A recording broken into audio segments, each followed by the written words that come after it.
আসসালামু আলাইকুম। তো আপনারা সকলেই কেমন আছেন? আশা করি অনেক ভালো আছেন। তো আজকে আমি আপনাদের জন্য প্রথম সেমিস্টারের ম্যাথমেটিক্স 1 এর ৩য় অধ্যায় বহুপদী ও বহুপদীর যে সমীকরণ অধ্যায়টি আছে, এই অধ্যায়ের ২য় পার্ট নিয়ে হাজির হলাম। সর্বপ্রথম আপনাদের বলবো, যারা আমার প্রথম পার্টটি দেখেনি তারা দ্রুত আগে প্রথম পার্টটি কমপ্লিট করুন। ঠিক আছে? আগে ওই পার্টটি দেখুন, তারপরে দ্বিতীয় পার্টে আসুন। ঠিক আছে? তাছাড়া কিন্তু বুঝবেন না। আমি অনেক বিষয় আছে প্রথম পার্টে বেসিক সহকারে বুঝাইছি। তো ওইখানে আগে ওই ক্লাসটি করেন, তারপরে এই ক্লাসটি করবেন। ঠিক আছে? তো এছাড়াও আরেকটি কথা আপনাদেরকে বলবো, যারা এখনো আমার চ্যানেলটি সাবস্ক্রাইব করেনি তারা দ্রুত আমার চ্যানেলটি সাবস্ক্রাইব করুন এবং পাশে থাকা বেল আইকনটি অন করে দিবেন, যেন আমার পরবর্তী যে কোনো ভিডিও আপলোড দেওয়ার সঙ্গে সঙ্গে আপনার কাছে নোটিফিকেশন যায়। ঠিক আছে? তো আজকে এতটুকু, ক্লাসটি শুরু করা যাক। তো দেখো, আমি সর্বপ্রথম এই অধ্যায়ের 3টি সংক্ষিপ্ত প্রশ্ন বোর্ডের মধ্যে লিখে নিয়েছি, কারণ অঙ্ক ভিডিও করতে করতে যদি আমি ম্যাথ গুলো লিখি তাহলে বিশাল বড় একটা টাইমের বিষয় আছে। এই জন্য আমি 3টা ম্যাথ তুলে রেখেছি। 3টা ম্যাথে ইম্পর্টেন্ট আছে আর কি। যাই হোক, প্রথম প্রশ্নটা বলেছে কে এর মান কত হলে, অর্থাৎ আমার এখানে একটা সমীকরণ দেয়া আছে, সমীকরণে কে আছে, এই কে এর মানটা আমাকে নির্ণয় করতে বলছে। বলছে যে কে এর মান কত হলে এই যে সমীকরণটা আছে, বলছে সমীকরণের মূলদয় বাস্তব ও সমান হবে। আচ্ছা, মূলদয় কি হবে? বাস্তব ও সমান। এখানে কিন্তু একটা শর্ত দিয়ে দিল, দেখছেন? এখানে আবার কি শর্ত দিল? মূলদয় বাস্তব ও সমান। এখানে কিন্তু শর্ত দিল। এখানে ম্যাথ গুলো করতে গেলে তোমাদের শর্ত দিয়ে দিবে। যেমন পরেরটাতে দেখো, সমীকরণ একটি মূল 4 হলে সি এর মান কত। মানে এখানেও কিন্তু একটা শর্ত দিয়া দিছে যে একটা মূল হচ্ছে 4। ভালো কথা, মানে নিলাম। তারপরটাতে দেখো যে সমীকরণ একটি মূল অপর মূলের 3 গুণ। তার মানে দেখো ওইখানেও একটা কি দিল? শর্ত দিয়ে দিল। মানে তৃতীয় অধ্যায়ে তুমি যে ম্যাথটাই করতে যাও না কেন, তোমাকে অবশ্যই কোনো না কোনো শর্ত দিয়ে দিবে। এই শর্তগুলো কিন্তু আমরা প্রথম পার্টেই কিন্তু আমি তোমাকে বেসিক আকারে করাই দিয়েছিলাম। যেমন প্রথম পার্টে আমি তোমাদেরকে বলেছিলাম যে 1 নাম্বার বিষয়টা বলছিলাম যে নিশ্চয়ক নির্ণয় করতে হবে। নিশ্চয়কের মাধ্যমে না প্রকৃতি নির্ণয় করেছিলাম।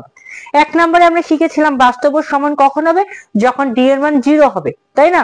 এটা আমরা শিখেছিলাম। তারপর 2 নম্বরে শিখেছিলাম যে মূলদয় বাস্তব ও অসমান হবে। আচ্ছা, মূলদয় কখন বাস্তব ও অসমান হচ্ছে? যখন মূলের মান মানে ডি এর মান কি হচ্ছে? ডি এর মান হচ্ছে ধনাত্মক মান, অর্থাৎ 0 চেয়ে বড়। 0 চেয়ে বড় মানে ধনাত্মক মান বোঝাচ্ছে। তার মানে ডি এর মানটা হবে আমার অবশ্যই ধনাত্মক কোনো মান হবে, তবেই আমরা কি মূলদয় বাস্তব ও অসমান পাচ্ছি। তারপর তাতে কি পেয়েছি? তারপর তাতে বলছিলাম যে ডি এর মান যদি ঋণাত্মক মান হয়, কি মান হয়? ঋণাত্মক মান হয়, তাহলে মূলদয় কি হয়ে যাচ্ছে? জটিল সংখ্যা। এটা আমার বেসিক গেছে। তারপর আমি আবার বলছিলাম 2 নম্বরে মূলদয়ের যোগফলের সূত্র করেছিলাম, আবার মূলদয়ের গুণফলের সূত্র করেছিলাম। যোগফলের সূত্র কি? মাইনাস বি বাই এ, এবং গুণফলের সূত্র সি বাই এ। এই সূত্রগুলো পড়েছিলাম। তারপরে আমরা 3 নম্বরে পড়েছিলাম কি? সমীকরণ নির্ণয় করেছিলাম, তাই না? সমীকরণ নির্ণয় করা শিখেছি যে এস স্কোয়ার মাইনাস মূলদয়ের যোগফল ইন্টু এক্স প্লাস হচ্ছে মূলদয়ের গুণফল ইকুয়াল হচ্ছে 0। এই যে এই 3টা যে বেসিক দিলাম, এই 3টা বেসিকের মাধ্যমেই হচ্ছে আমার এই ম্যাথ গুলো সমাধান করব। ভালো কথা। তো দেখো, এখানে বলছে কে এর মান কত হলে একটা সমীকরণ দেওয়া আছে, বলছে সমীকরণের মূলদয় বাস্তব ও সমান। আচ্ছা, মূলদয় বাস্তব ও সমান কখন হবে বলতো? যখন ডি এর মান 0। যখন ডি এর মান 0, তার মানে আমি লিখতে পারি যে এক, এটা 1 নাম্বার না, আমরা 1 নাম্বার দিলাম যে শর্ত মতে শর্ত মতে শর্ত মতে আমরা কি জানি? কখন মূলদয় বাস্তব ও সমান হবে? যখন ডি এর মান 0, মানে ডি ইকুয়াল 0, তাই না? আচ্ছা, ডি মানে ডি এর আমরা সূত্র জানি না। ডি এর সূত্র আমরা কি জানি? যে B square minus 4ac divided 0। মানে ডি এর পরিবর্তে ডি এর সূত্রটা বসিয়ে দিলাম। ডি এর সূত্র আমরা কি জানি? যে D equal B square minus 4ac। এই যে সূত্রটা জানে, এই সূত্রটা ডি এর পরিবর্তে সূত্রটা বসিয়ে দিলাম। আচ্ছা, এখানে আমরা এর মান কত পাইছি, বি এর মান কত পাইছি, সি এর মান কত পাইছি, এটা দেখি। এর মান আমার এস স্কোয়ারের শখটা হচ্ছে আমার এ, তাহলে এর মান হচ্ছে আমার কি? কে মাইনাস 1। তাহলে এখানে আমরা লিখলাম কে মাইনাস 1। আচ্ছা এক্স এর শখকে আমরা বি বলি, তারপর মাইনাস কে মাইনাস টু, এটা হচ্ছে আমার বি এর মান, তারপর মাইনাস কে মাইনাস টু। আচ্ছা সি এর মান এখানে কত, ফোর, সি এর মান এখানে ফোর, মানে ধ্রুবক মানটা হচ্ছে আমার সি, তাহলে আমি ফোর লিখলাম। ঠিক আছে, এর মান বি এর মান সি এর মান পেলাম, তার মানে আমি এখানে আমি কি সূত্রের মধ্যে বসাই দিব না, বসাই দেই, বসাই দিলে আমার হয়ে যাচ্ছে। আমার বি এর মান কত, মাইনাস কে প্লাস কে মাইনাস টু লিখি, মাইনাস কে মাইনাস টু,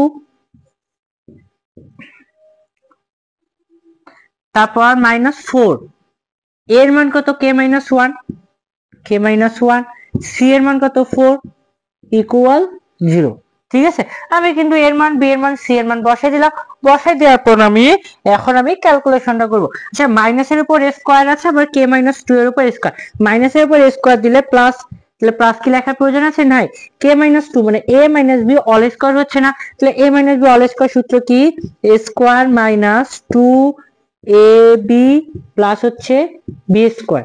ঠিক আছে, সূত্র প্রয়োগ করলাম, তারপর মাইনাস আছে মাইনাস, আচ্ছা মাইনাস ফোর দ্বারা এই দুটাকে আগে গুণ করো তো, তারপর একবার কে দিয়ে গুণ কর, একবার ওয়ান কে গুনবো, মাইনাস চার চারা ষোলো, তাই মাইনাস ষোলো দিয়ে কে কে গুণ করলে মাইনাস ষোলো কে, আবার মাইনাস ষোলো কে যদি আবার ওয়ান দ্বারা গুণ করে মাইনাস প্লাস ষোলো ইকুয়াল জিরো। বুঝছো কি বিষয়টা? দেখো মাইনাস ফোর দিয়া একবার কে কে গুণ, তারপর এটাকে গুণ করে আমার মাইনাস ষোলো কে হচ্ছে, আবার মাইনাস ফোর কে দিয়া এই ওয়ান কে গুণ, তারপর হচ্ছে চার কে গুণ, মানে এই দুটাকে মানে ব্র্যাকেট যেটা আছে দুইটাকে কিন্তু গুণ করে দুইটা মান আসবে, একবার মাইনাস ষোলো কে আসলো, একবার প্লাস ষোলো আসলো। ভালো কথা, এগুলো লিখলাম, লিখার পর দেখো আমি যদি ক্যালকুলেশন করি, তাহলে কে স্কোয়ার মাইনাস দুই দুগুণ চার, তাহলে ফোর কে মাইনাস এটা প্লাস আছে, প্লাস দুইয়ের উপর স্কোয়ার দিলে চার, মাইনাস ষোলো কে প্লাস ষোলো ইকুয়াল জিরো। ঠিক আছে, তার মানে দেখো এখন আমরা যোগ করব, কে স্কোয়ার একটা আছে, কে স্কোয়ার একটা লিখলাম, মাইনাস চারটাকে আর তো নাই তাই না, আছে এই দেখো মাইনাস চারটাকে, আর এখানে কিন্তু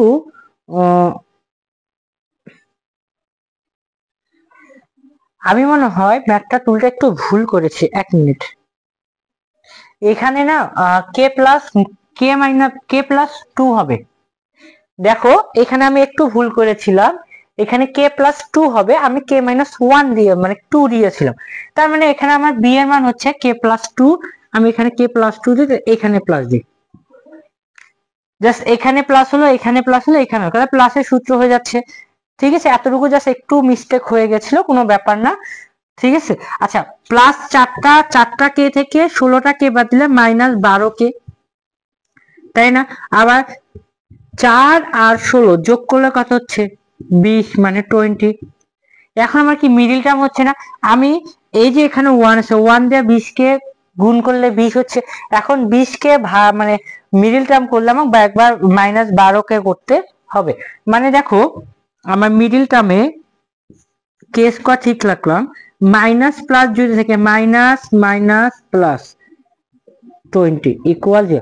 আশা করি তোমাদেরকে মিডিল টার্ম আলাদা করে শিখাইতে হবে না, তোমরা যেহেতু পলিটেকনিক্যালে পড়ো, অর্থাৎ ক্লাস 9-10 তোমরা মিডিল টার্ম খুব ভালোভাবে শিখে গেছো, তো এখানে আমি মিডিল টার্ম তোমাদেরকে আলাদাভাবে শিখাচ্ছি না, তো এখানে আমার মিডিল টার্ম হচ্ছে মিডিল টার্ম করে দিচ্ছি, যে এখন আমার এই দুইটা যোগ করে আমার 12 মিলাতে এবং গুণ করে আমার 20 মিলাতে হবে, তার মানে আমি 20 কে যদি ভাঙাই তাহলে 4 5 20, 20 না, এই দুটা যোগ করলে কিন্তু 12 হচ্ছে না, 9 হচ্ছে, আবার 10 দুগুণ 20, তার মানে এই দুটা যোগ করলে আমার 12 হচ্ছে, তার মানে আমি লিখি যে 10 কে 2 কে, তাহলে এখান থেকে আমি কমন নিব কে মাইনাস টু, মিস্টেক, আমরা এই দুটা থেকে কমন নিব, এই দুটা থেকে কমন, এইখান থেকে আমার কি কমন যাচ্ছে, কে কমন যাচ্ছে, তার মানে কে মাইনাস 10, আবার এখান থেকে মাইনাস 2 কমন নিলে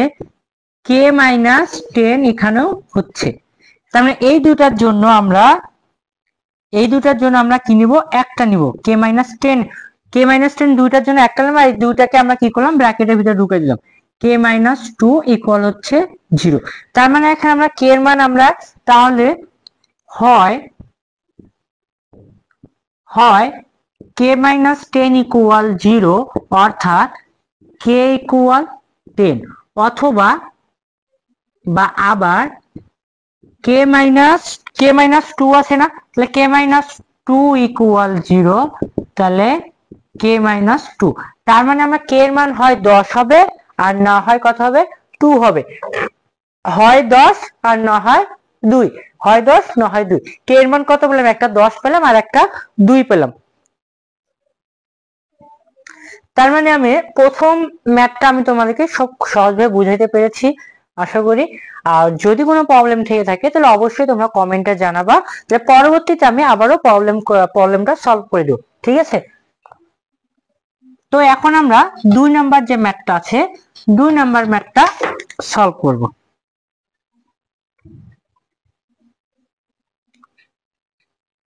2 নাম্বার ম্যাথটা কি বলেছে দেখো, যে যদি x square minus 5x plus C equal 0 সমীকরণে একটি মূল 4 হয়, তবে সি এর মান কত, সি এর মান এবং অপর মূলটি নির্ণয় করতে বলেছে। দেখো, যখন আমার একটা মূল দেয়া থাকবে, আমি তোমাদেরকে অতি সংক্ষিপ্ত এবং সংক্ষিপ্ত একই ক্যাটাগরিতে বলাবো। আমার একটা সমীকরণ দেয়া আছে এবং একটা মূলের মান দেওয়া আছে। কি দেওয়া আছে, একটা মূলের মান দেওয়া আছে। যখন একটা সমীকরণ এবং একটা মূলের মান দেওয়া থাকবে, তখন আমি কি এই সমীকরণ যে এক্সটা আছে না, এক্স এর জায়গায় আমি অপর যে মূলটা দেওয়া আছে 4, এই 4 যদি বসাই তাহলে আমি সি এর মান পেয়ে যাব। তার মানে দেখো 2 নাম্বার সলভ করব। দেওয়া আছে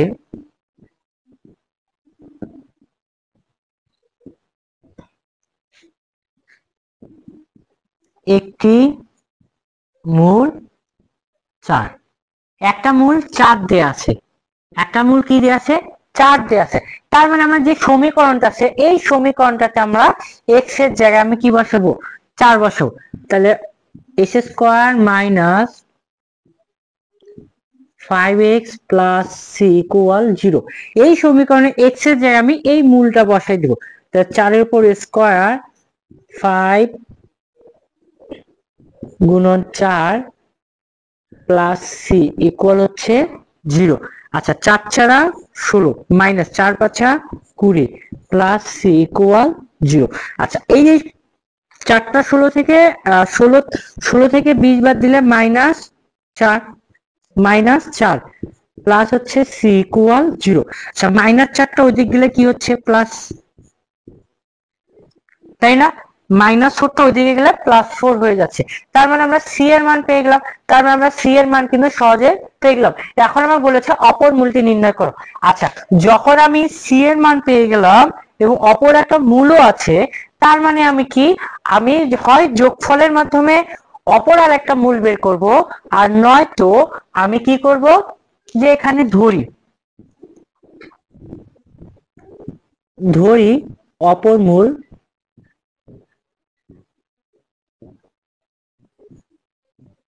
অপর মূলটা আমরা আলফা ধরলাম। অপর মূলটা, একটা মূল আমার 4 দিয়ে আছে আর অপর মূলটাকে আমরা কি ধরলাম, আলফা ধরলাম। তার মানে দেখো, আমি গুণফলের সূত্র কি জানি, আমরা যখন একটা মূল দিয়ে থাকবো অপর মূলটা নির্ণয় করতে হবে, তখন আমরা গুণফলের সূত্র প্রয়োগ করবো। আমরা গুণফলের সূত্র কি জানি, শর্ত মতে মূলদ্বয়ের গুণফল, তাই না? একটা মূল 4 আর একটা মূল আলফা, তার মানে আমার 4 গুণন আলফা ইকুয়াল, সূত্র আমরা কি জানি, মূলদ্বয়ের গুণফলের সূত্র কি জানি, সি বাই এ। এই যে আলফা বিটার গুণফলের সূত্র কি জানি, সি বাই এ জানি না, আর আলফা প্লাস বিটার মান কি জানি, মাইনাস বি বাই এ। আমরা যেহেতু গুণফল নির্ণয় করতেছি, গুণফলের সূত্র কি, সি বাই এ। তার মানে এখানে আমরা লিখবো সি বাই এ। আচ্ছা, এখানে এর মান কত, বি এর মান কত, সি এর মান কত, এটা আমাকে জানতে হবে। আচ্ছা, আমরা এখানে দেখো এর মান কিছু নাই, মানে কি আছে, এই সমীকরণটা আমার মেন সমীকরণ না, এখানে এর মান কত, 1, এর মান 1, বি এর মান কত, -5, বি এর মান হচ্ছে -5, আর সি এর মান কত বের করছি আমরা, 4 বের করছি না। তার মানে এখানে আমরা 4 বসাই দিই, সমস্যা তো নাই, যেহেতু আমরা সি এর মানটা বের করে ফেলেছি। তার মানে এখন আমার 4 আলফা ইকুয়াল, সি এর মান 4, এর মান কত, 1, তার মানে আমার এই 4টা এখানে গুণ আছে, ওদিক গেলে কি হবে ভাগ, তাহলে হচ্ছে 4 ভাগ হচ্ছে 4, কাটাকাটি করলে 1, তাহলে অপর মূলটা কি পাইলাম 1 পাইলাম। তার মানে দেখো সি এর মানও বের করলাম, অপর মূলটাও বের করলাম, ঠিক আছে। তো দেখো যখন একটা মূল দেয়া থাকবে আর একটা মূল বের করতে বলবে, তখন আমরা কি করব, মূলের গুণফলের যে সূত্রটা আছে এই সূত্রটা প্রয়োগ করলে আমরা কি পেয়ে যাচ্ছি, অপর মূলটা পেয়ে যাচ্ছি। গুণফল দিয়ে বের করাটা সবচেয়ে সহজ হচ্ছে। আবার একটা মূল দেয়া আছে এবং একটা সমীকরণ একটা মাস বি দেয়া থাকবে, এবং একটা যে মূল দেওয়া থাকে ওইখানে একটা পি এর মান বা সি এর মান যে কোনো একটা অজানা যদি মান বের করতে বলে, তাহলে তোমরা কি করবা, এক্স এর জায়গায় ওই মূলটা বসাই দিলে, যেমন আমি এখানে এক্স এর জায়গায় এই মূলটা বসাই দিয়ে সি এর মান বের করছি, তোমরা সেম কাজ করে নিবা, ঠিক আছে। তাহলে এখন আমি 3 নম্বর ম্যাথটা দিয়ে করাই দিচ্ছি তোমাদেরকে।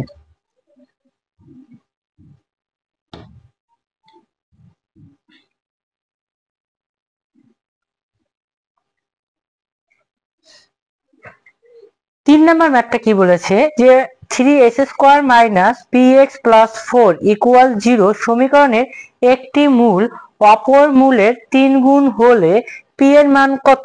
আচ্ছা এখানে কিন্তু দেখো একটি মূল অপর মূলের 3 গুণ। আচ্ছা তার মানে এখানে আমরা 3 নম্বর যখন লিখবো, ধরি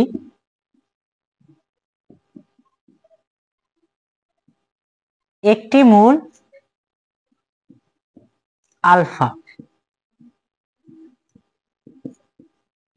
অপর মূল,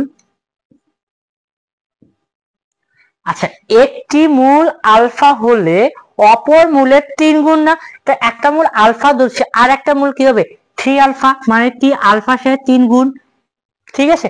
একটি মূল পেলাম, অপর মূলটা পেলাম। এখন আমরা কি করব, আমরা যেহেতু মূল ফলের যোগফল নির্ণয় করতে পারি এবং গুণফল নির্ণয় করতে পারি, যোগফল এবং গুণফল দুইটা নির্ণয় করব। দেখো সর্বপ্রথম আমরা গুণফল নির্ণয় করি।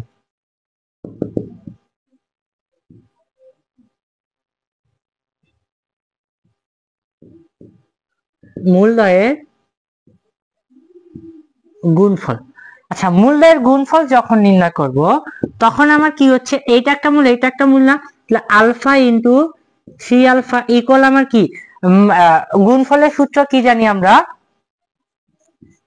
গুণফলের সূত্র কি জানি, কি জানি বলতো, আলফা আলফা বিটার মান কি জানি সি বাই এ জানি, আর আলফা প্লাস বিটা মানে যোগফলের মান জানি মাইনাস বি বাই এ, তাই না। আচ্ছা এখানে গুণফলের সূত্র হচ্ছে C by A, C by A. আচ্ছা এখানে আমার, এখানে দেখো এখানে এর মান কত, বি এর মান কত, সি এর মান কত, মানে এই সমীকরণ থেকে এর মান, বি এর মান, সি এর মান আগে বের করতে হবে। এর মান আমার কত 3, এর মান 3, বি এর মান হচ্ছে মাইনাস পি, বি এর মান হচ্ছে মাইনাস পি, আর সি এর মান হচ্ছে আমার 4। তার মানে এখানে আমি মানগুলো বসাই দিব।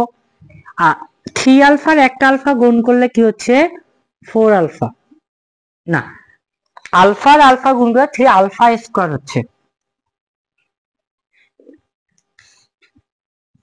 3 আলফা স্কয়ার হচ্ছে, তাই না। আচ্ছা সি এর মান কত 4, এর মান হচ্ছে 3, সি এর মান 4, এর মান হচ্ছে 3 লিখলাম। এখন এই 3 এখানে গুণ আছে, ওদিক গেলে কি হবে,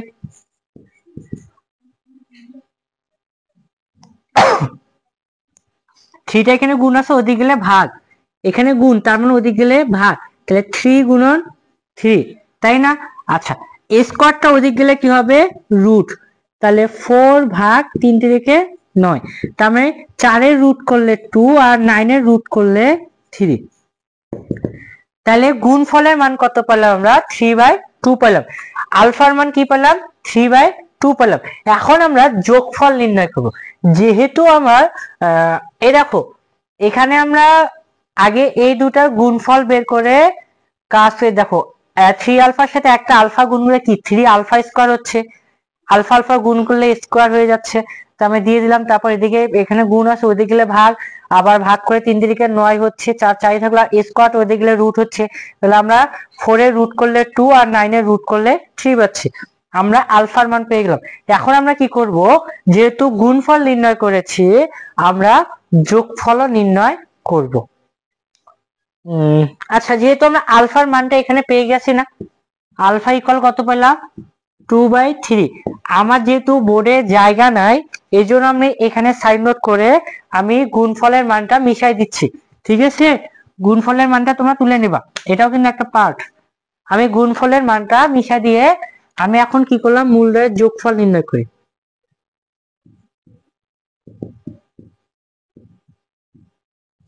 মূলদ্বয়ের যোগফল নির্ণয় করি, দেখো তাহলে এই মূলদ্বয় কি করব, যোগ করব alpha plus 3 alpha equal minus B by A না, বি এর মান হচ্ছে মাইনাস পি আর এর মান হচ্ছে 3, এর মান বসাই দিব।